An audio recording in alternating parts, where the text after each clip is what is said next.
사내의 힘은 허리가 아니라 혀끝에서 나오는 법이라네. 안녕하세요. 오늘도 기묘한 조선야담을 찾아주신 소중한 구독자 여러분 반갑습니다. 오늘은 겉모습만 보고 사람을 판단했다가는 큰 코 다칠 아주 특별한 노인의 이야기를 들려드릴까 합니다. 이 노인의 집 문지방이 왜 밤마다 닳아 없어졌는지 그 내밀한 사연 속으로 들어가 보시죠. 오늘도 조선야담을 찾아주셔서 감사합니다. 구독과 좋아요는 사랑입니다. 저희와 함께 이야기 속으로 들어가 보실까요? 때는 신분과 예절이 엄격하던 조선 말기 경상도 어느 산골 마을에 애구구. 박노인이라 불리는 기이한 인물이 살고 있었습니다. 박노인으로 말할 것 같으면 나이는 80을 바라보고 허리는 기역자로 굽었으며 걸을 때마다 애구구 소리가 절로 나는 누가 봐도 영락없는 기운 빠진 영감님이었습니다. 그런데 참으로 기괴한 일은 이 노인이 호라비가 될 때마다 얼마 지나지 않아 꽃다운 처녀나 젊은 과부들이 앞다투어 그 집 안방을 차지한다는 것이었습니다. 이미 첫 번째 부인은 사별했고 두 번째 부인 역시 병으로 세상을 떠났는데 그때마다 박노인은 상기를 마치자마자 30살이나 어린 새파란 부인들을 얻었습니다. 마을 사람들은 수군거렸지요. 저 영감이 필시 산삼이라도 캐먹는 게야 아니면 남몰래 전해 내려오는 비방의 정력제라도 마시는 걸까? 특히 마을 사내들은 배가 아파 죽을 지경이었습니다. 정정한 청년들도 장가들기 힘든 판국에 다 죽어가는 노인이 어떻게 저토록 아름다운 여인들의 마음을 사로잡는지 도저히 이해할 수 없었기 때문입니다. 박노인의 세 번째 부인은 고을에서 가장 아름답기로 소문난 과부 연하였습니다. 그녀는 전 남편과 사별한 후 수많은 부잣집 한량들의 유혹을 뿌리쳤던 정조 높은 여인이었지요. 그런데 그런 그녀가 제 발로 박노인의 집 대문을 열고 들어갔을 때 마을은 그야말로 발칵 뒤집혔습니다.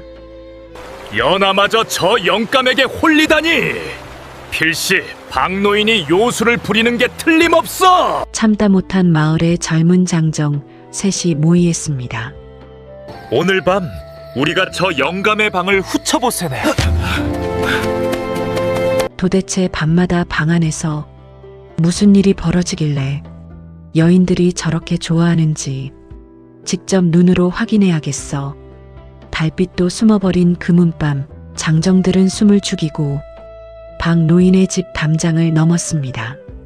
그리고는 침을 발라 창구멍을 뚫고 방 안을 엿보았지요. 방 안에는 은은한 등불이 켜져 있었습니다. 장정들은 사내들이 흔히 상상하는 화끈하고 격정적인 장면을 기대하며 눈을 부릅떴습니다. 그런데 방 안에서 들려오는 소리는 뜻밖에도 박노인의 껄껄거리는 웃음소리와 연하의 나긋나긋한 목소리뿐이었습니다. 영감님, 정말 그랬사옵니까? 어쩌 그리 말씀을 재밌나게 하시는지요. 박노인은 연하의 손을 꼭 잡고 그녀의 눈을 지그시 바라보고 있었습니다. 그는 정력적인 사내의 모습이 아니라 세상에서 가장 다정한 친구처럼 그녀의 하루 일과를 묻고 있었습니다. 오늘 밭일하느라 고생 많았지? 자네 손이 거칠어진 걸 보니 내 마음이 다 아파네. 이리 와보게, 내가 주물러 줄 테니. 노인은 굽은 허리를 펴지도 못한 채 젊은 아내의 거친 손을 자신의 가슴에 대고 정성스레 어루만졌습니다. 그러면서 조선 천지의 온갖 재미난 이야기들을 늘어놓기 시작했지요. 꽃이 피는 이유부터 바람이 부는 사연, 그리고 자신이 젊은 시절 겪었던 실수담까지 박노인의 이야기는 마치 마법과도 같아서 연하는 그동안 쌓였던 고단함과 슬픔을 모두 잊은 듯 아이처럼 환하게 웃고 있었습니다. 창밖에서 엿보던 장정들은 실망했습니다. 에잇, 겨우 저런 수다나 떨려고 밤잠 설치며 여기까지 왔단 말인가. 한장정이 투덜거리며 돌아가려 할 때 방 안에서 기괴한 복선이 나타났습니다. 연하가 갑자기 정색을 하며 박 노인에게 물었습니다. 영감님, 그런데 왜 밤마다 문지방 아래 쌀가루를 뿌려두시는 건가요? 마을 사람들이 귀신을 부린다고 소문이 자자하옵니다. 박 노인의 눈빛이 순간 날카롭게 빛났습니다. 하하, 그것은 우리 집에 몰래 숨어든 쥐새끼들을 잡으려는 것이지. 발자국이 남으면 그놈들이 누군지 알 수 있지 않겠나? 창밖의 장정들은 소스라치게 놀랐습니다. 발밑을 보니 정말로 문지방 근처에 하얀 가루가 얇게 깔려 있는 게 아니겠습니까? 장정들은 혼비백산하여 도망쳤습니다. 하지만 그들의 궁금증은 가시지 않았습니다. 단지 말솜씨가 좋다고 해서, 그리고 손을 좀 주물러 준다고 해서 젊은 여인들이 저렇게 평생을 헌신할 리가 없었으니까요. 다음 날 마을 남자들은 박 노인을 장터로 불러내 술을 대접하며 단도직입적으로 물었습니다. 노인장, 대체 비결이 뭐입니까? 무슨 보약을 드시길래 문지방이 닳도록 아내들이 나오질 않는 겁니까? 박 노인은 술잔을 비우며 빙긋 웃었습니다. 비결이라. 사실 내게는 남들에게 말 못할 밤의 기술이 하나 있긴 하네만 자네들이 감당할 수 있을지 모르겠구먼. 남자들은 귀를 쫑긋 세우고 바짝 다가앉았습니다. 감당하고 말고요. 제발 가르쳐 주십시오. 노인은 목소리를 낮추며 엄숙하게 말했습니다. 사내들이 착각하는 게 하나 있지. 여인의 몸을 여는 열쇠는 아랫도리에 있는 게 아니라 머릿속과 가슴속에 있다는 것이야. 나는 밤마다 아내와 도박을 한다네. 남자들이 눈을 휘둥그레 떴습니다. 도박이라니요? 방 안에서 투전이라도 하신단 말씀입니까? 아니, 그것보다 훨씬 짜릿한 도박이지. 바로 마음 얻기 도박이라네. 내가 아내의 슬픔한 조각을 가져오면 아내는 내게 평생의 사랑을 주지. 내가 그녀의 고단함을 웃음으로 바꿔주면 그녀는 내게 자신의 목숨보다 귀한 정조를 바친다네. 자네들, 아내의 눈물을 닦아주기 위해 밤새도록 고민해 본 적 있는가? 아내가 가장 좋아하는 꽃 이름이 무엇인지, 무엇을 할 때 가장 행복해하는지 단 한 번이라도 진심으로 물어본 적이 있느냔 말일세. 남자들은 꿀먹은 벙어리가 되었습니다. 그들은 그저 힘으로 혹은 돈으로 여인을 얻으려 했을 뿐 그녀들의 영혼이 무엇을 갈구하는지에는 관심이 없었기 때문입니다. 박 노인의 문지방이 닳는 이유는 그가 밤마다 아내의 이야기를 들어주고 공감해 주느라 문턱을 넘나들며 물을 떠다주고 발을 씻겨주고 그녀가 원하는 작은 심부름들을 기꺼이 해냈기 때문이었습니다. 하지만 이야기는 여기서 끝나지 않습니다. 마을 남자 중 가장 심술궂은 최서방이 비릿한 웃음을 지으며 말했습니다. 에이 영감님, 그건 너무 점잖은 소리고 분명 다른 게 더 있을 겁니다. 이를테면 영감님이 밤마다 드시는 그 검은 환약 말입니다. 최서방의 말에 박노인의 안색이 변했습니다. 사실 박노인에게는 마을 사람들이 모르는 어두운 과거가 하나 있었습니다. 그는 젊은 시절 왕실의 내의원에서 약초를 관리하던 하급 관리였는데 어떤 사건에 휘말려 쫓겨난 전적이 있었지요. 그가 밤마다 복용하는 검은 환약의 정체는 무엇일까요? 그리고 그 환약이 정말로 박 노인의 기력과 관계가 있는 것일까요? 이야기는 이제 더 깊은 비밀로 치닫습니다. 박 노인의 집을 방문한 의문의 사내, 그리고 그가 들고 온 충격적인 소식. 박 노인이 젊은 부인들을 얻은 진짜 이유가 단지 소통 때문만은 아니었다는 암시가 드러나기 시작합니다. 과연 박 노인이 숨기고 있는 진실의 가면은 무엇일까요? 사내의 정은 허리에서 나오고 사내의 신은 심장에서 나오는 법이지. 마을 사내들이 박 노인의 밤의 기술을 전수받기 위해 술잔을 기울이고 한참이 지난 후 박 노인의 집 대문 앞에 낯선 사내 하나가 나타났습니다. 검은 갓을 깊게 눌러 쓴 그는 한눈에 봐도 예사롭지 않은 기운을 풍겼지요. 그는 박 노인의 방 앞에서 나직하게 말했습니다. 박 의관, 아직도 그 죽음의 약을 만들고 있는 것인가? 방 안에서 연하와 웃음꽃을 피우던 박 노인의 안색이 단번에 굳어졌습니다. 그는 연하에게 잠시 자리를 비켜달라 이른 뒤 낯선 사내를 방 안으로 들였습니다.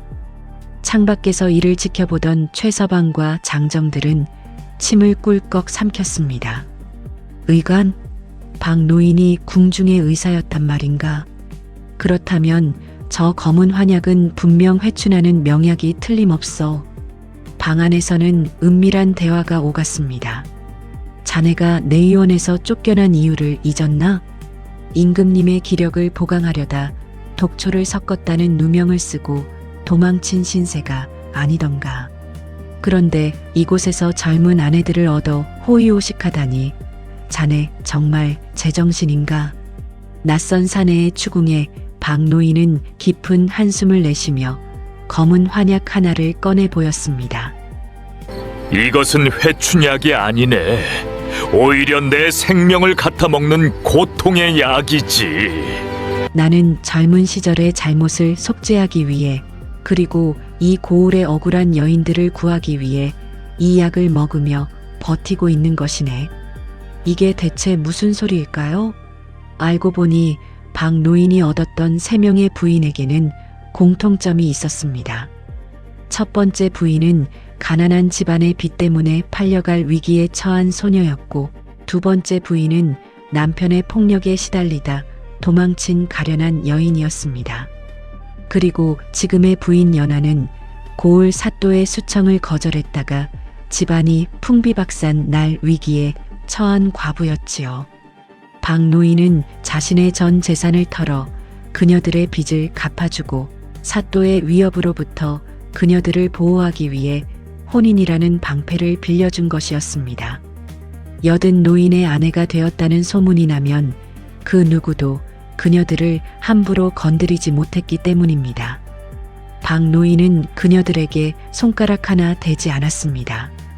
오히려 밤마다 그녀들의 억울한 사연을 들어주고 내의원 시절 익힌 의술로 그녀들의 상처 입은 몸과 마음을 치료해 주었던 것입니다. 그렇다면 검은 환약의 정체는 무엇이었을까요? 그것은 박 노인이 굽은 허리와 노안으로 인한 극심한 통통을 잊게 해주는 강한 진통제였습니다. 그는 매일 밤 아내의 이야기를 들어주기 위해 그리고 그녀들이 편히 잠들 수 있도록 방을 지키기 위해 자신의 생명을 깎아먹는 약을 먹으며 뜬 눈으로 밤을 지새웠던 것입니다. 문지방이 닳도록 그가 넘나들었던 이유는 몸이 아픈 아내를 위해 물을 데워오고 약탕기를 들여오고 그녀가 잠결에 걷어찬 이불을 덮어주기 위함이었습니다. 진실을 알게 된 낯선 사내, 즉 과거 박노인의 동료였던 이 의관은 고개를 숙였습니다. 자네는 진정한 의원이었군. 사람의 몸이 아니라 마음을 고치는 의원 말이야. 하지만 밖에서 엿듣던 최서방은 여전히 탐욕에 눈이 멀어 있었습니다. 저 노친네가 거짓말을 하는 게 분명해. 저 환약은 분명 보약이야. 최서방은 박 노인이 잠시 자리를 비운 사이 방 안으로 침입해 남은 환약들을 몽땅 훔쳐 달아났습니다. 그리고는 집에 돌아와 환약을 한꺼번에 대여섯 알이나 삼키며 외칩니다. 이제 나도 박노인처럼 젖은 여자를 셋이나 얻을 수 있다! 다음 날 아침 최서방의 집에서는 비명이 터져 나왔습니다. 회추는커녕 강력한 진통 성분 때문에 온몸의 감각이 마비되어 입이 돌아가고 몸을 가누지 못하게 된 것입니다. 마을 사람들은 혀를 찼습니다. 욕심이 과하면 화를 부르는 법이지.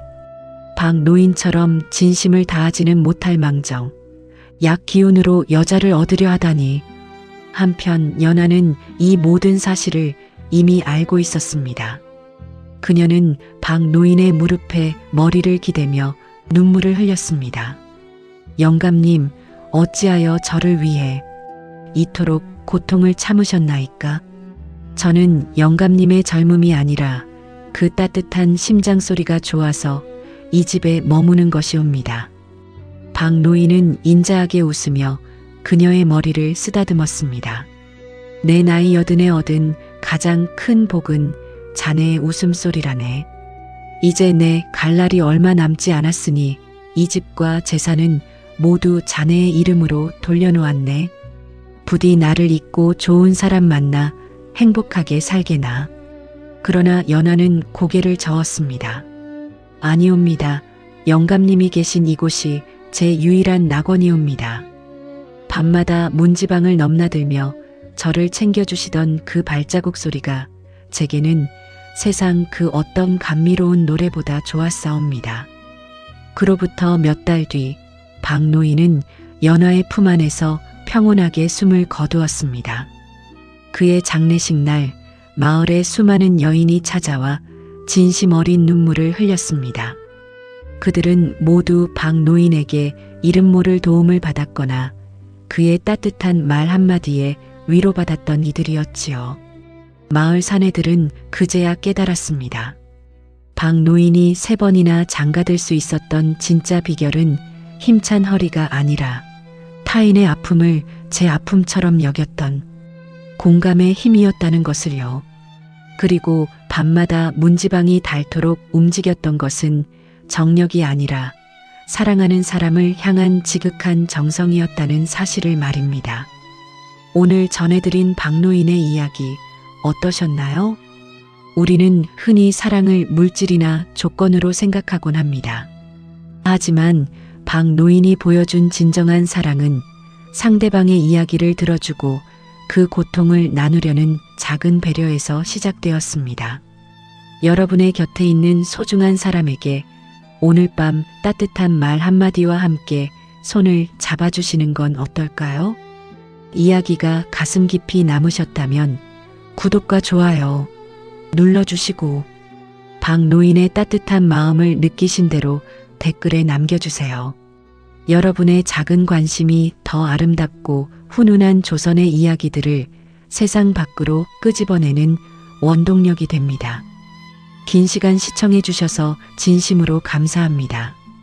다음에는 더 놀라운 반전과 해악이 넘치는 야담으로 찾아뵙겠습니다.